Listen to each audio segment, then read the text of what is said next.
Hi అండి అందరికీ. ఈరోజు నేను అందరికి ఇష్టమైన పాస్తా చేస్తున్నాను.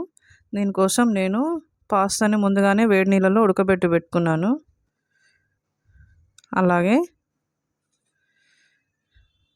3 టమాటోలని, ఒక ఉల్లిపాయని కట్ చేసి పెట్టుకున్నాను. ఇప్పుడు స్టవ్ ఆన్ చేసి ప్యాన్ పెట్టుకొని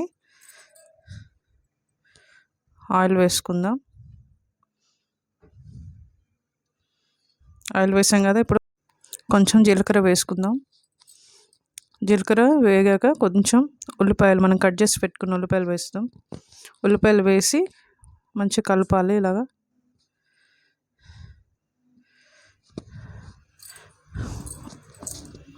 ఇప్పుడు కొంచెమే అల్లం వెల్లుల్లి పేస్ట్ వేసుకోవాలి, ఎక్కువ వేయొద్దు. కొంచెం కరివేపాకు వేసుకొని ఇవన్నీ ఫ్రై చేసుకోవాలి. కొంచెం పసుపు.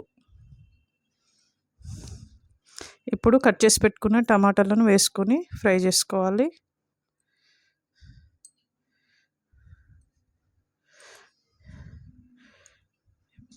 కొంచెం ఉప్పు వేస్తున్నాం. వేసి మంచిగా కలపాలి.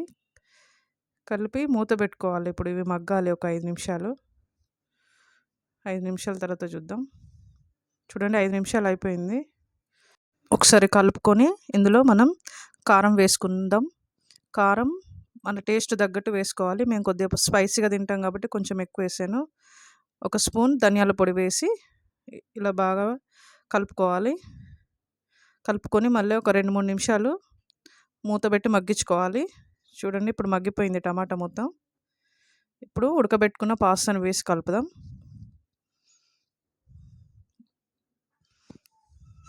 ఇలా మొత్తం వేసి కలుపుకోవాలి.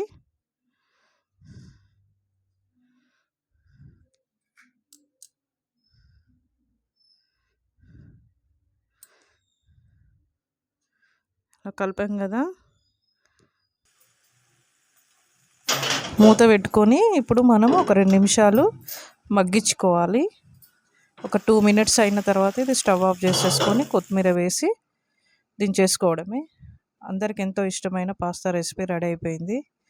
సింపుల్గా, ఈజీగా ఇలా ట్రై చేయండి మీరు కూడా. నచ్చితే తప్పకుండా మా ఛానల్ని సబ్స్క్రైబ్ చేయండి, లైక్ చేయండి, షేర్ చేయండి, కామెంట్ చేయండి. Thank you for watching.